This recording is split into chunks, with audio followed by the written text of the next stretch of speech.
Facebook.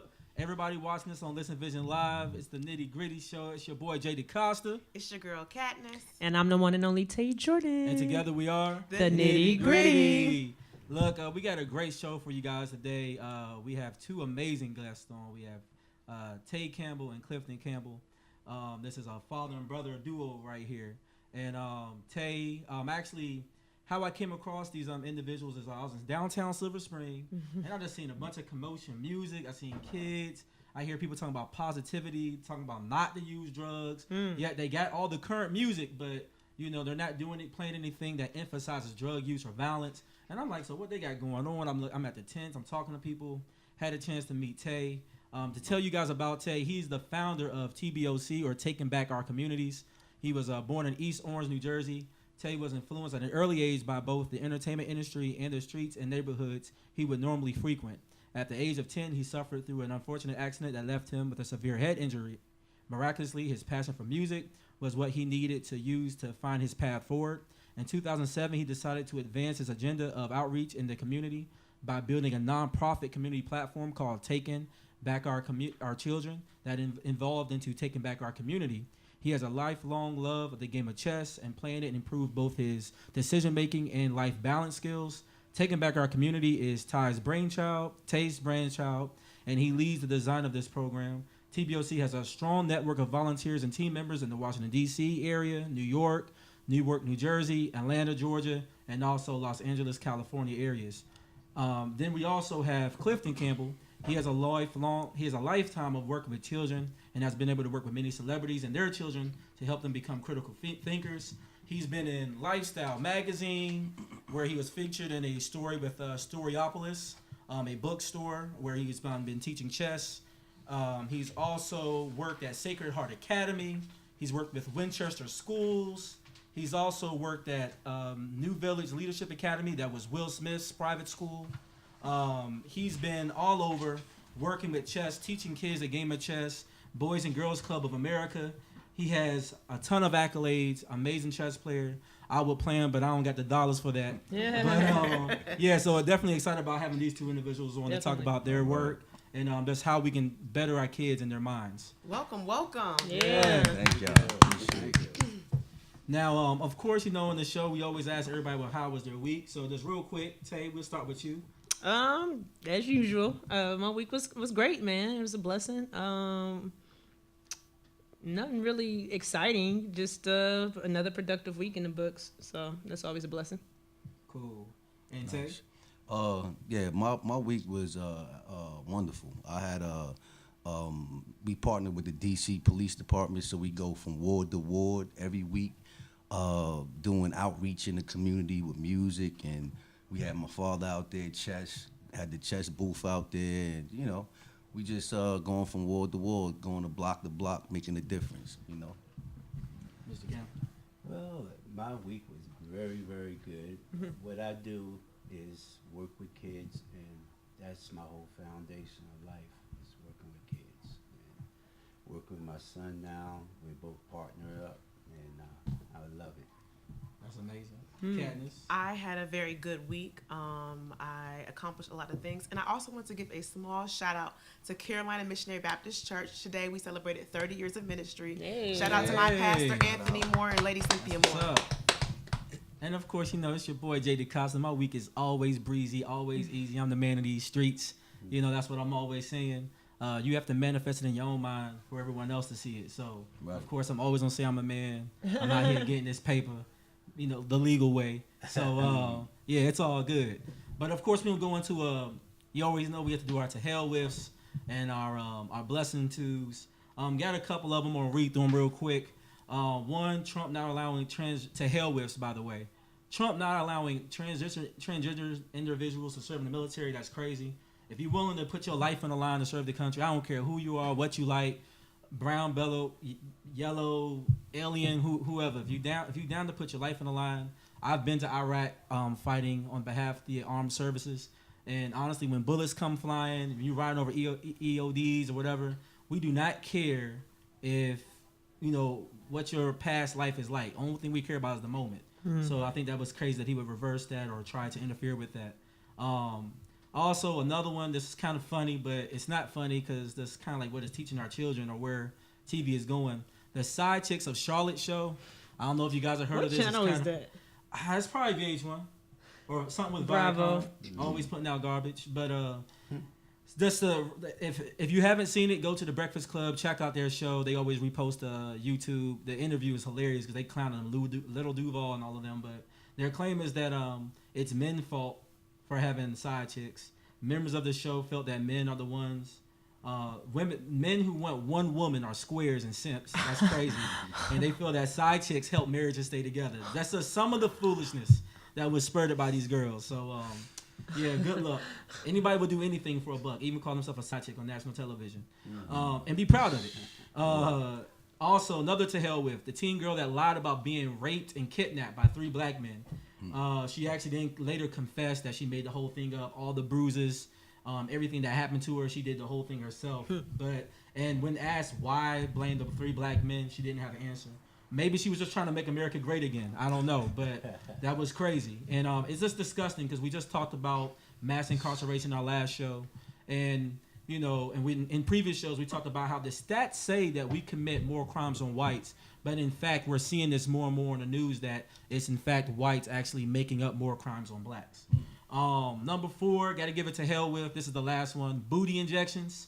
It's been reported on that it's common for like the love and hip hop girls to have booty leakage. That's pretty disgusting. Black women, and it's funny because black women are the staple of what a nice booty was, but they are getting these surgeries to compete with fake booties that were trying to look like black booties in the first place. It's amazing how that works, right? So yeah, to hell with all of that. To hell with it. But we always end on a good note. We have some nice blessings too.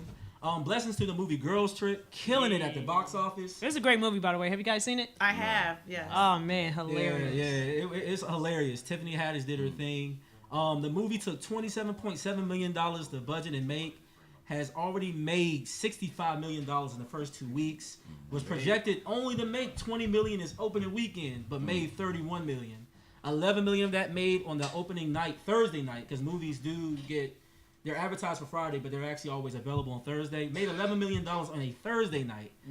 So, you know, shout out Black Girl Magic. Support and black shout film. out to Tiffany Haddish. She did her thing.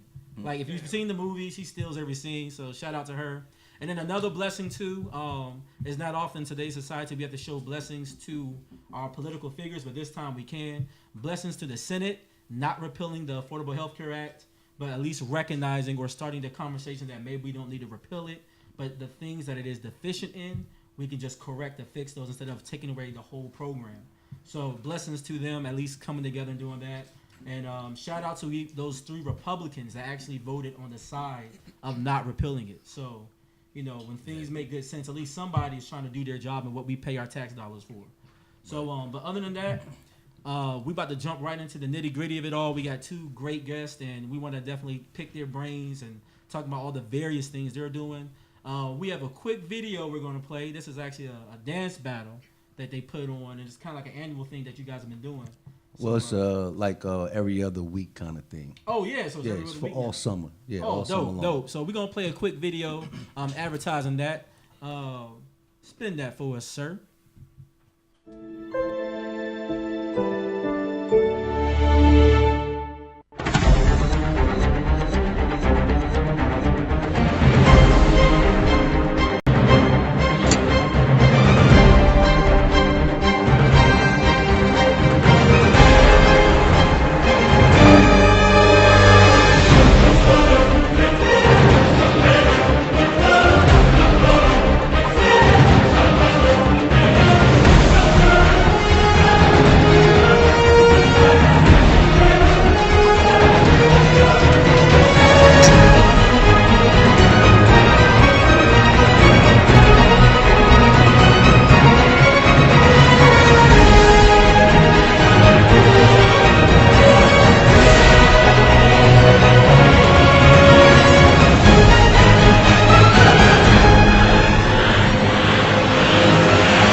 Some pretty talented individuals on that clip. Yeah. I think I'm gonna start the conversation with you, Tay. Okay. You know, you guys have been doing this. what's some of the brainchild behind TBOC, and kind of like what led you, and especially music. What led music to being like for you one of the reasons why you wanted to kind of bring that to the community. Well, yeah, I mean, well, as you stated earlier, that I suffered a brain injury when I was 9. But what brought me through that was music, and what brought me through that was my father, and seeing my family was music orientated. So I always had something to reach for with that, and I always saw some form of therapy in it. So I know that it could help me. I knew that it could help other people out, in the community. So that's where it started. The inspiration started from my father and my family. Nice. Yeah, and then the dance battles seem pretty intense. Now, I know Mm-hmm. you said those are going on all summer. Right. Are you doing those also, like out in the community, like downtown Silver Springs? Yeah. We do the dance battles downtown Silver Springs for now, but we move them around. We go out to Winchester, Virginia sometimes. We plan to go to Winchester soon to do another dance battle out there. We also have a lot of dance ties out here in D.C., and we setting up future events for this area as well. Nice.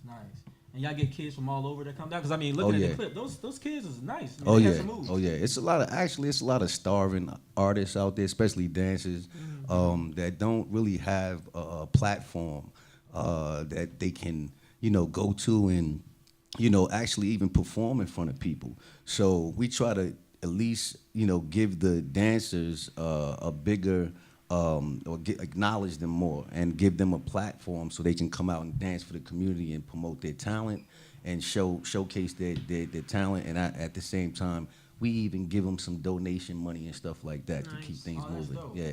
Yeah, because you would think, like, especially with like how when you watch TV, you got shows like So You Think You Could Dance and all of that out there. So I think people just assume that these kids have somewhere to go and put the music out. I mean, with all the American Idols, I think people always are under the assumption like, oh yeah, if you're doing music and all that, there's places to go. But I think in the business seems oversaturated, but I don't think they realize all the talent that's out there that doesn't ever get a voice. Right, absolutely, and what's important is that a lot of these dancers were homeless, didn't have anywhere to go, and they don't have a regular job, so that a lot of them stand and dance in the streets for donations. And I noticed that, and I said, well, maybe I can, give them a bigger platform. We bring bigger speakers out where they might have these little tiny boxes, and they barely getting, heard. So I give them a bigger platform with bigger speakers, and, I have a relationship with the manager from the Civic Center downtown Silver Springs. Nice. And we have this bond now of, and the same interest of keeping people busy, because idle time's the devil workshop. You know how that go. Oh, yeah. So we keep them busy and keep eye candy coming at people in the community so they can, get distracted a little bit. Well, I have a question. You said that some of the kids were homeless. Has there ever been a time that you can think of or that you know of where maybe they made enough money to get themselves out of homelessness and get into a home or? Actually, yeah, it's examples, many examples, because me and my father, we've been all over the earth. We've been, we from East Essex County out that way, Cali, Virginia. We've been all over, so we saw a lot of starving artists coming up, whether they singers, dancers, comedians, actors, actresses, and it's not easy. It's not easy for any of us. So, to your last point, describing the barrels thing, do you think that majority of people in the community kind of like shuns the artist and looks down upon the artist? Well, not. I think it goes, both ways. It's a balance with the artists and the community.